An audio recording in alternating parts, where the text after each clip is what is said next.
Hello everyone, welcome to SIE classes. मैं हूं आपकी अर्चिता मैम और आज मैं आपके पास लेकर आई हूं एक नया टॉपिक जिसमें हम बात करेंगे सेंटर स्टेट रिलेशंस के बारे में।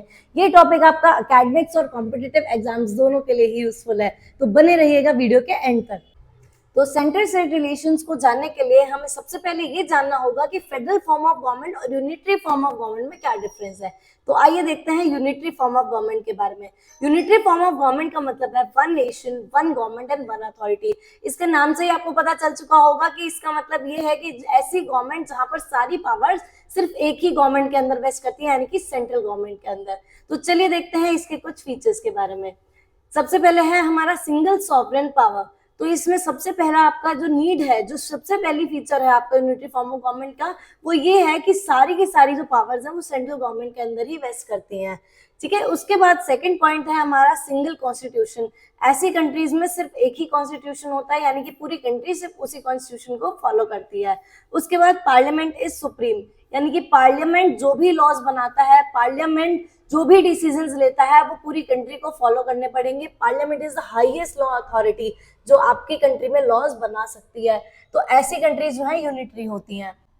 तो चलिए अब बात करते हैं फोर्थ फीचर के बारे में, यूनिफॉर्मिटी इन एडमिनिस्ट्रेशन। इसका मतलब यह है कि पूरी कंट्री में सबके लिए सेम लॉ अप्लाई होगा। ऐसा नहीं है कि किसी एक कम्युनिटी के लिए या किसी एक समुदाय के लिए अलग लॉज पास हो रहे हैं, ऐसा कुछ नहीं होता है। यूनिटरी फॉर्म ऑफ गवर्नमेंट में पूरी कंट्री के लिए सेम लॉज पास होते हैं। चलिए अगला फीचर देखते हैं, सेंट्रलाइज अथॉरिटी, यानी कि सारे जो मेन डिसीजंस है, इंपॉर्टेंट डिसीजंस है, वो आपकी सेंट्रल गवर्नमेंट ही लेगी और किसी भी गवर्नमेंट को अलाउ ही नहीं है कि वो कोई और डिसीजंस ले सके। उसके बाद सबऑर्डिनेशन ऑफ लोकल यूनिट्स। अगर कोई लोकल गवर्नमेंट बनती भी है, ऐसी कंट्री में अगर कोई लोकल सबऑर्डिनेट यूनिट बनती भी है, तो उसके पास कोई पावर नहीं है, वो कोई भी लॉ नहीं बना सकता विदाउट कंसर्निंग या without asking for the permission from the central government. Okay. Flexibility, ऐसी कंट्रीज जो होती हैं यहाँ पे जो कॉन्स्टिट्यूशन है, यहाँ पे जो लॉज है बहुत फ्लेक्सिबल होते हैं, यानी कि आप उन्हें इजीली चेंज कर सकते हो। ओके। उसके बाद suitable for small countries and emergencies. बच्चे ये यूनिटरी फॉर्म ऑफ गवर्नमेंट जो है आपकी, ये छोटी कंट्रीज में बहुत ज्यादा मतलब इजीली आप उसको एडमिनिस्ट्रेशन के लिए यूज कर सकते हो। बट जो बड़ी कंट्रीज हैं जैसे इंडिया, यूएसए, ऐसी कंट्रीज में आप यूनिटरी फॉर्म ऑफ गवर्नमेंट आप अप्लाई ही नहीं कर सकते, क्योंकि ऐसी कंट्रीज में प्रॉब्लम ये आ जाती है कि एडमिनिस्ट्रेशन अच्छे से नहीं हो पाता है। तो छोटी कंट्रीज में ही ये फॉर्म ऑफ गवर्नमेंट बेटर चल सकती है। इसके एग्जांपल्स के बारे में बात करते हैं तो सबसे पहला हमारा एग्जांपल है जापान। जापान आप जानते हैं एक छोटी सी कंट्री है, अगर इंडिया के कंपेयर किया जाए तो हमारे हरियाणा स्टेट से भी छोटी कंट्री है जापान। तो ऐसी कंट्री में यूनिटरी फॉर्म ऑफ गवर्नमेंट बहुत ही इजीली चल सकती है। उसके बाद यूनाइटेड किंगडम, ये भी आप जानते हैं कि ज्यादा बड़ी कंट्री नहीं है, तो यहाँ पर भी यूनिटरी फॉर्म ऑफ गवर्नमेंट बहुत ही इजीली फॉलो की जा सकती है। And last is France. France भी एक छोटी कंट्री है। तो आप देख सकते हैं कोई बड़ी कंट्री नहीं है जो यूनिटरी फॉर्म ऑफ गवर्नमेंट को फॉलो कर रही है, क्योंकि छोटी कंट्रीज में थोड़ा इजी होता है इनके रूल्स को फॉलो करना। तो हम देखेंगे हमारा नेक्स्ट फॉर्म ऑफ गवर्नमेंट जो कि है फेडरल फॉर्म ऑफ गवर्नमेंट। तो चलिए बात करते हैं फेडरल फॉर्म ऑफ गवर्नमेंट के बारे में। फेडरल फॉर्म ऑफ गवर्नमेंट का मतलब है जहां पर पावर्स डिवाइडेड होती है सेंट्रल गवर्नमेंट और स्टेट गवर्नमेंट्स के बीच में। तो चलिए देखते हैं इनके कुछ फीचर्स। तो सबसे पहले हम बात करेंगे डुअल गवर्नमेंट। तो सबसे पहला और इंपॉर्टेंट फीचर फेडरल गवर्नमेंट का ये है कि वहां पर पावर्स जो है आपकी सेंट्रल गवर्नमेंट और स्टेट गवर्नमेंट में कंप्लीटली डिवाइडेड होती हैं। इसका मतलब सेंट्रल गवर्नमेंट अपने लेवल पे काम करेगी और स्टेट गवर्नमेंट अपने लेवल पे काम करेगी। उसके बाद रिटन कॉन्स्टिट्यूशन। बच्चे written constitution federal form of government होना बहुत जरूरी है, यानी कि अगर आपकी कंट्री फेडरल है तो वहां पर रिटन कॉन्स्टिट्यूशन जरूर होना चाहिए। अभी हमने यूनिटरी की बात की, उसमें हमने यूके के बारे में बात की थी। तो अगर आप देखेंगे तो वो एक यूनिटरी कंट्री है और वहां पे रिटन कॉन्स्टिट्यूशन नहीं है, वहां पे एक अनरिटन कॉन्स्टिट्यूशन है। तो इससे ये हमें पता चलता है कि अगर आपकी कंट्री फेडरल है तो रिटन कॉन्स्टिट्यूशन होना वहां बहुत जरूरी है। ओके। उसके बाद हम देखते हैं division of powers. Powers divided होती हैं ऑर्गन्स में, लेजिस्लेटिव, एग्जीक्यूटिव एंड जुडिशरी। तीन ऑर्गन्स होते हैं जहां पे पावर्स जो है कंप्लीटली डिवाइडेड होती हैं, जो अपने अपने लेवल पे अपना काम करते हैं। उसके बाद हम बात करेंगे ऑटोनॉमी ऑफ स्टेट्स। ऐसे गवर्नमेंट जो होती है, यहाँ पे स्टेट्स के पास पूरी पावर होती है कि वो अपने डिसीजंस अपने लेवल पे खुद ले सकते हैं, उसे सेंट्रल गवर्नमेंट से पूछने की कोई जरूरत नहीं होती है। ये जो है यहाँ पर बिल्कुल एक कॉन्ट्रैक्ट से जुड़े हुए होते हैं और ये अपनी मर्जी से अलग भी हो सकते हैं। तो एक्चुअल फेडरल फॉर्म जो होता है वो यही होता है। उसके बाद हम बात करेंगे फाइनेंशियल फेडरलिज्म। फाइनेंशियल फेडरलिज्म का मतलब है यहाँ पे जो टैक्सेस होते हैं वो भी अलग अलग होते हैं, यानी सेंट्रल गवर्नमेंट के टैक्स अलग होंगे और जो आपकी स्टेट गवर्नमेंट है उनके टैक्स अलग होंगे। जैसे इसका मैं एक बहुत अच्छा एग्जांपल आपको बताती हूँ, जैसे कि आप इनकम टैक्स देते हैं, हमारी कंट्री में इनकम टैक्स होता है, तो इनकम टैक्स जो है ये एक बड़ा टैक्स है और ये हमारी सेंट्रल गवर्नमेंट को जाता है डायरेक्ट। लेकिन आप अगर किसी स्टेट में आप किसी रोड पे जा रहे हैं तो आप वहाँ पे टोल टैक्स देते हैं, तो आपने हमेशा नोटिस किया होगा कि वो हरियाणा का टोल टैक्स अलग होगा, पंजाब का टोल टैक्स अलग होगा, राजस्थान का अलग होगा, हर स्टेट का अपना अलग टोल टैक्स होता है और वो जो टोल टैक्स है वो स्टेट गवर्नमेंट के पास जाता है।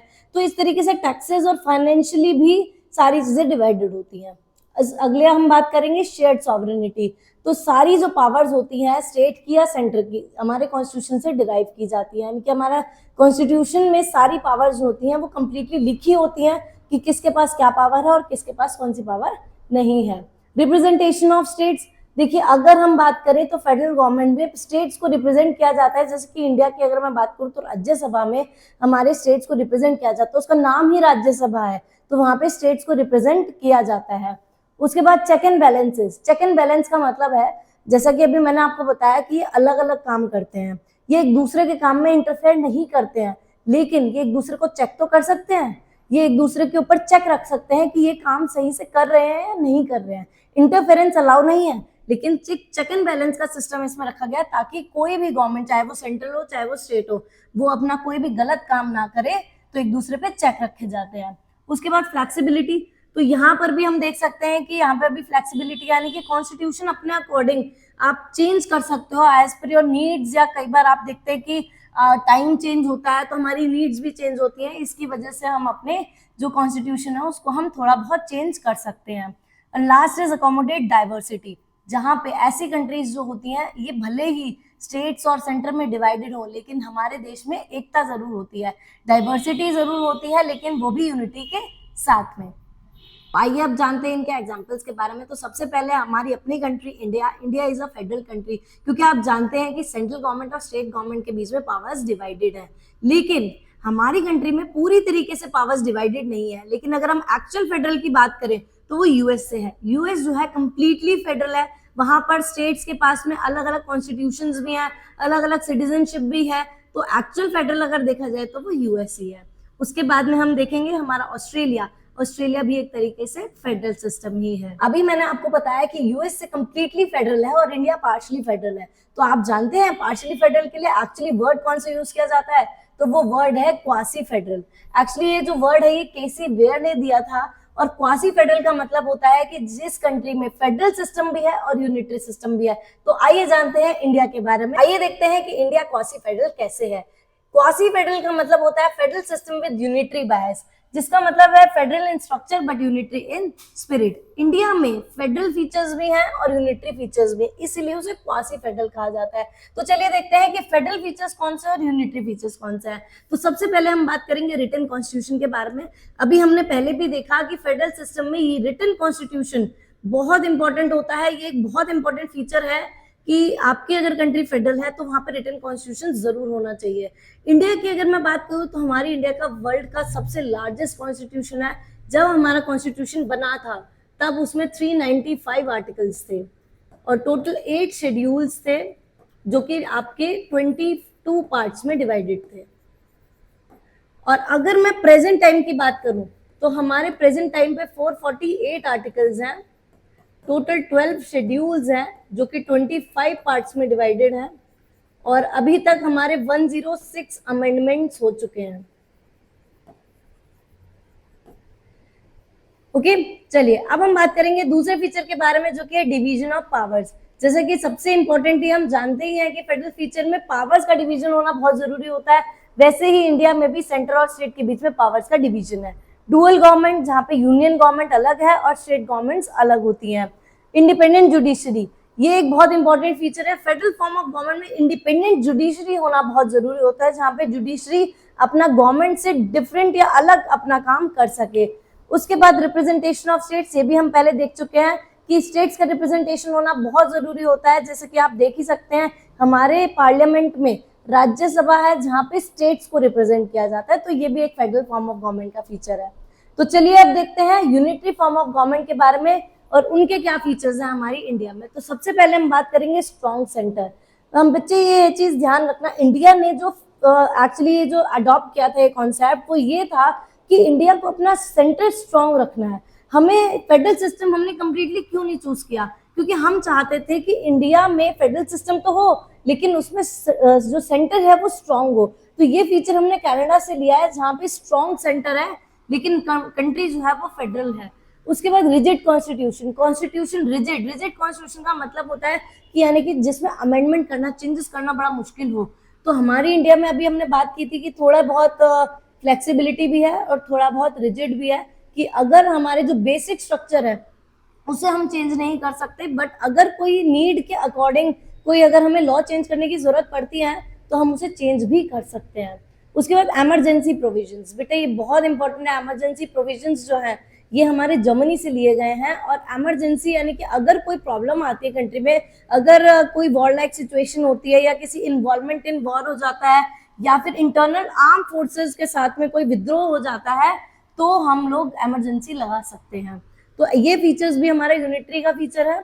ऑल इंडिया सर्विसेज, जैसे कि आप जानते हैं आईएएस, आईपीएस, आईएफएस, ये ऑल इंडिया सर्विसेज है जहाँ पे पूरी कंट्री के लोग जो है एक एग्जाम में बैठते हैं और यूपीएससी के एग्जाम्स देते हैं।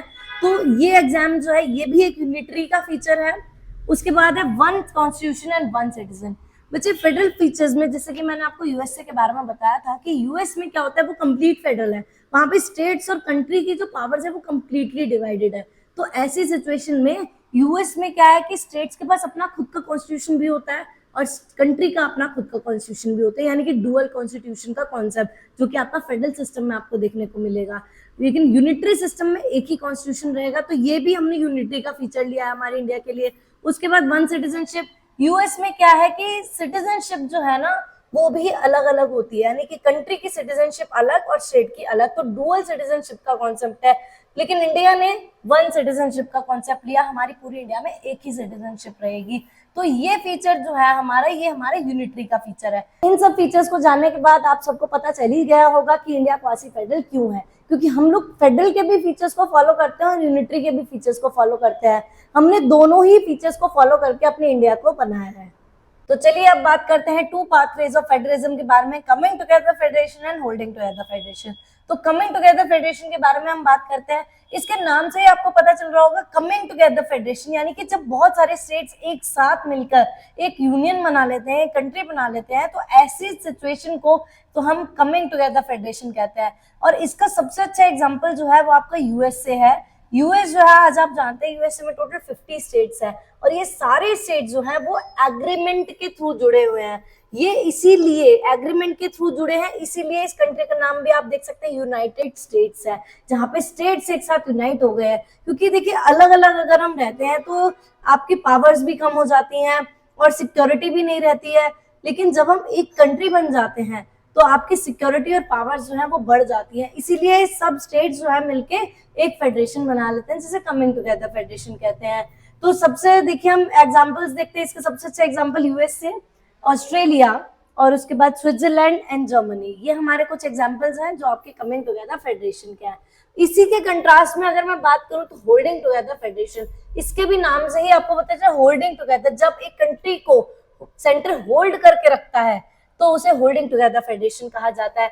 यहाँ पे स्टेट्स किसी एग्रीमेंट से जुड़े हुए नहीं होते हैं, यहाँ पे कंट्री अपनी सुविधा के लिए, एडमिनिस्ट्रेशन के लिए वो स्टेट्स को डिवाइड कर देती है ताकि अच्छे से एडमिनिस्ट्रेशन हो सके उस कंट्री का। जैसे कि मैं इंडिया की अगर मैं बात करूं तो इंडिया में सेंटर जो है वो बहुत स्ट्रांग है और यहाँ पे स्टेट्स को पावर्स तो दी है, लेकिन ये जो स्टेट्स है ये किसी एग्रीमेंट से जुड़े हुए नहीं है। हमारी कंट्री जो है वो उसे होल्ड करके रखती है हमारी कंट्री को, क्योंकि जब हम आजाद हुए थे तो हम लोग एक एक्चुअली आप जानते हैं कि हम रिलीजियस बेसिस पे हमें डिवाइड किया गया था। तो हमारी कंट्री के जो कॉन्स्टिट्यूशन मेकर्स थे उन्हें ये डर था कि कहीं हमारी कंट्री जो है वो बिखर ना जाए, इसलिए उन्होंने इस कॉन्सेप्ट को लेना ज्यादा जरूरी समझा कि एक सेंटर अगर स्ट्रांग होगा तो वो हमारी कंट्री को होल्ड करके रखेगा, इसीलिए इसको हम होल्डिंग टुगेदर फेडरेशन कहते हैं।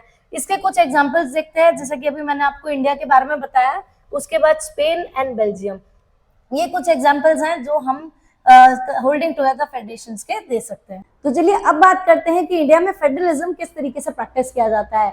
इंडिया में फेडरलिज्म तीन तरीके से, तीन लिस्ट में प्रैक्टिस किया जाता है। Union list, state list and concurrent list. हमारे यहाँ जो पावर्स है वो 3 लिस्ट में डिवाइडेड होती है। इसमें सेंट्रल गवर्नमेंट की पावर्स और स्टेट गवर्नमेंट की पावर्स को कम्प्लीटली अलग अलग रखा गया है, डिवाइड किया गया है। तो सबसे पहले बात करेंगे यूनियन लिस्ट के बारे में।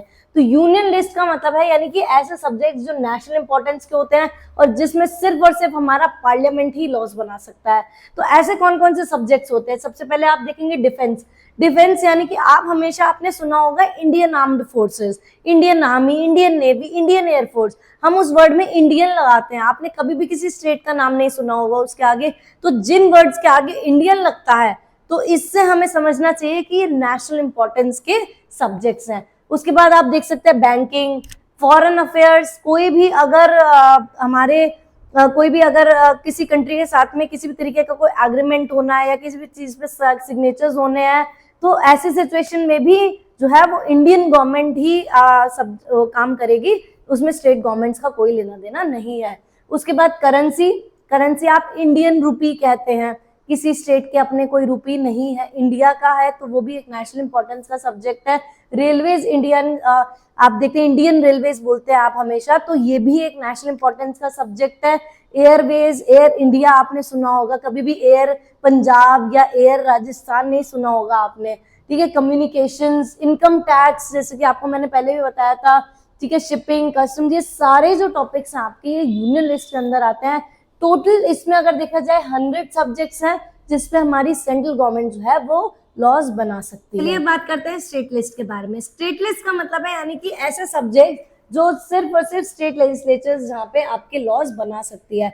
स्टेट लेजिस्लेचर ऐसे सब्जेक्ट्स पे लॉज बनाती है जो उनके अंडर में आते हैं, जो आपकी स्टेट लिस्ट कहलाती है। तो चलिए देखते हैं इसके एग्जांपल्स। तो सबसे पहले हम बात करेंगे पुलिस के बारे में।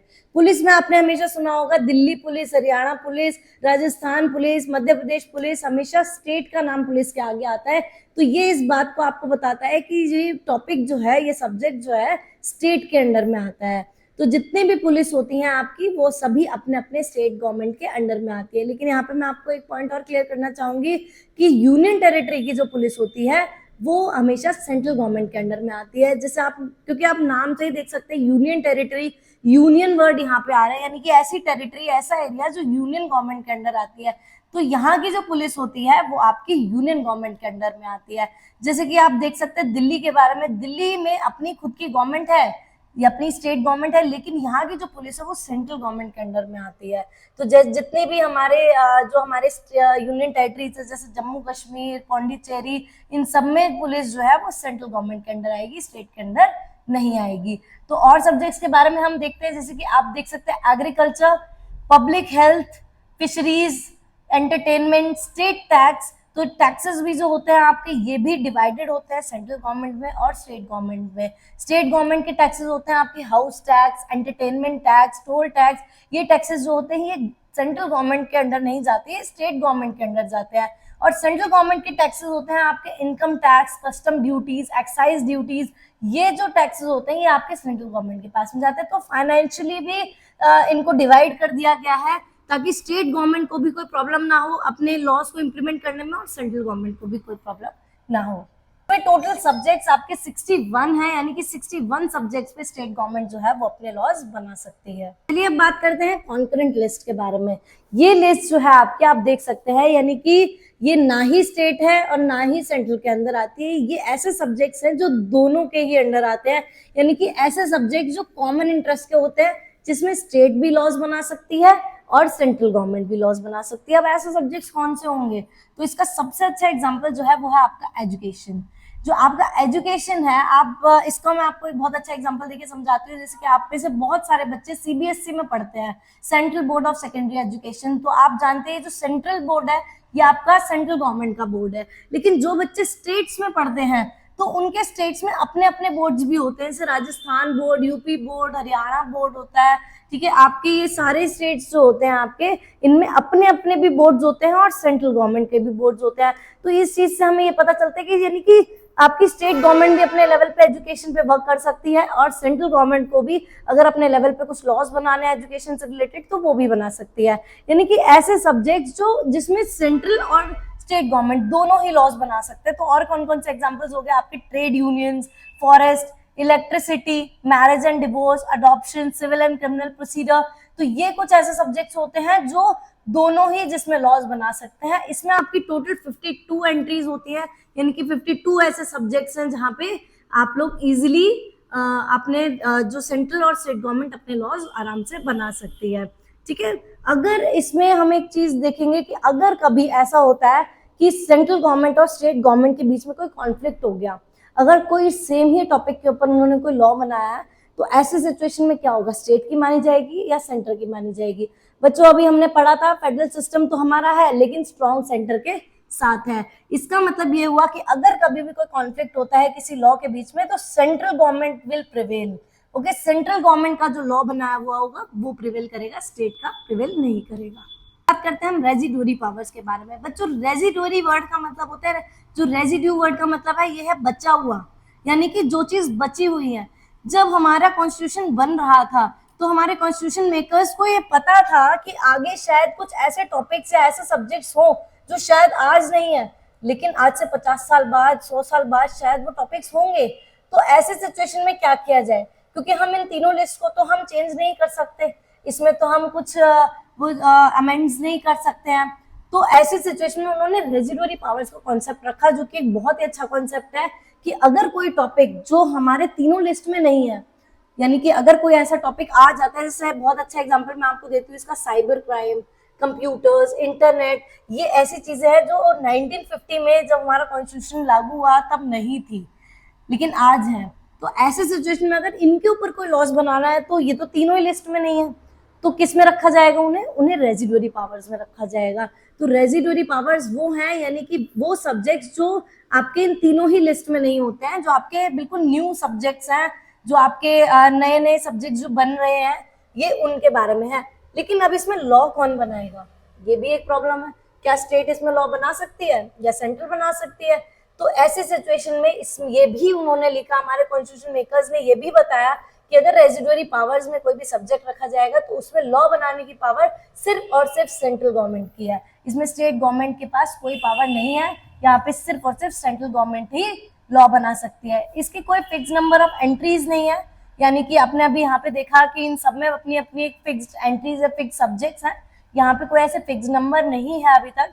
इसमें आपके एग्जाम्पल जैसे cyber laws, e commerce, space affairs, artificial intelligence और जितनी भी नई नई टेक्नोलॉजी आ रही है, अगर उनके ऊपर कोई लॉ बनाना है तो वो आपका रेजिडुअरी पावर्स में रखा जाएगा। तो चलिए अब हम बात करते हैं कि हमारे कॉन्स्टिट्यूशन में हमारी जो ये लिस्ट है ये कहाँ रखी गई है। इसे हमें 245 आर्टिकल 245 से 255 तक हमारी सेंटर स्टेट रिलेशंस के बारे में लिखा गया है। और हमारा 7th शेड्यूल, ये जो टॉपिक है हमारा 7th शेड्यूल में भी रखा गया है बच्चों, क्योंकि ये इतना इंपॉर्टेंट टॉपिक था तो इसे एक अलग शेड्यूल में भी रखा गया। हमारा 7th शेड्यूल जो है वो सेंटर स्टेट रिलेशंस के बारे में है। चलिए अब बात करते हैं अपने लास्ट टॉपिक के बारे में। जैसा कि आप सब जानते ही होंगे, जब हमारा कॉन्स्टिट्यूशन बन रहा था तो बहुत सारे ग्लोबली पॉलिटिकल आइडियाज इवॉल्व हो रहे थे। हमारे कॉन्स्टिट्यूशन मेकर्स ने इन्हीं आइडियाज को अडॉप्ट करके हमें वर्ल्ड का फाइनेस्ट कॉन्स्टिट्यूशन दिया और अलग अलग रिसोर्सेज से उसमें आइडियाज को अडॉप्ट किया। तो चलिए देखते हैं वो रिसोर्सेज कौन कौन से थे। तो सबसे पहले हम बात करेंगे यूनियन लिस्ट के बारे में। यूनियन लिस्ट का जो टॉपिक है वो हमारा यूनाइटेड किंगडम से लिया गया है। स्टेट लिस्ट का जो कॉन्सेप्ट है वो यूनाइटेड स्टेट्स ऑफ अमेरिका से लिया गया है। कंकरेंट लिस्ट का जो टॉपिक है वो ऑस्ट्रेलिया से लिया गया है। उसके बाद रेजिडुअरी पावर्स का कॉन्सेप्ट कनाडा से लिया गया है। Federalism with strong centre, federalism का फीचर हमने यूएसए से नहीं लिया है क्योंकि आप जानते हैं कि वो कंप्लीट फेडरल है, तो हमें लेकिन अपनी कंट्री को स्ट्रॉन्ग सेंटर देना था, तो हमने जो अपना फेडरल सिस्टम है वो कनाडा से लिया है। उसके बाद इमरजेंसी प्रोविजंस, इमरजेंसी सबसे ज्यादा जर्मनी में लगती थी। जैसे कि आप जानते ही होंगे कि एडोल्फ हिटलर के टाइम पे बहुत ज्यादा इमरजेंसीज लगती थी, तो इमरजेंसी का कॉन्सेप्ट अपने अच्छे तरीके से हमने इंडिया में उसको लिया है एंड जर्मनी से हमने उसे लिया है। उसके बाद रिटन कॉन्स्टिट्यूशन, रिटन कॉन्स्टिट्यूशन हमने यूएसए से लिया है क्योंकि यूके में रिटन कॉन्स्टिट्यूशन नहीं है, वो एक यूनिटरी गवर्नमेंट है, तो वहाँ पे अनरिटन कॉन्स्टिट्यूशन है। तो रिटन कॉन्स्टिट्यूशन का कॉन्सेप्ट हमने यूएसए से लिया है। उसके बाद फंडामेंटल राइट्स, ये भी हमने यूएसए से लिया है। यूएस में फंडामेंटल राइट्स के टॉपिक को बिल ऑफ राइट्स कहा जाता है, तो उन्हीं के टॉपिक्स को हमने अपने इंडिया में थोड़ा मॉडिफाई करके उसे हमने लिया। उसके बाद में directive principles of state policy, DPSP, DPSP का जो टॉपिक है वो हमने आयरलैंड से लिया है, तो ये आपको ध्यान रखना है, बहुत इंपॉर्टेंट है। डीपीएसपी का क्वेश्चन बहुत बार कॉम्पिटिटिव एग्जाम्स में पूछा जाता है। इंडिपेंडेंट जुडिशरी, ये भी हमने यूएसए से अडॉप्ट किया है। पार्लियामेंट्री सिस्टम हमने यूनाइटेड किंगडम से लिया है। जैसे कि आप सब जानते हैं कि इंडिया पे ब्रिटेन ने बहुत सालों तक राज किया, तो इंडिया ने बहुत सारे फीचर्स जो है वो यूनाइटेड किंगडम से ही लिए हैं, क्योंकि यहाँ पे ऑलरेडी वो सिस्टम्स चल रहे थे। एक कंट्री के सिस्टम को कंप्लीटली चेंज करना बड़ा मुश्किल होता है, तो इसलिए हमने कई सारे फीचर्स जो है वो यूके से ही लिए हैं, तो जिसमें सबसे इंपॉर्टेंट हमारा पार्लियामेंट्री सिस्टम है जो हमने यूके से लिया है। And last is single citizenship. Single citizenship का कॉन्सेप्ट हमने फ्रांस से लिया है। हमने अभी पहले बात की थी, फ्रांस एक यूनिटरी गवर्नमेंट है, तो इसीलिए हम वहां से ही हमने सिंगल सिटीजनशिप का कॉन्सेप्ट हमने लिया है। तो आज हमारा ये टॉपिक कंप्लीट हो गया है। उम्मीद है आपको ये वीडियो बहुत पसंद आई होगी। अगर आपको हमारी वीडियो पसंद आई हो तो ऐसी ही वीडियोस को देखने के लिए हमारे चैनल को लाइक, शेयर एंड सब्सक्राइब करना मत भूलिएगा, और बेल आइकन को भी प्रेस करना मत भूलिएगा, ताकि आपको हमारी वीडियोस के रिगार्डिंग अपडेट्स मिलती रहें। Thank you and have a nice day.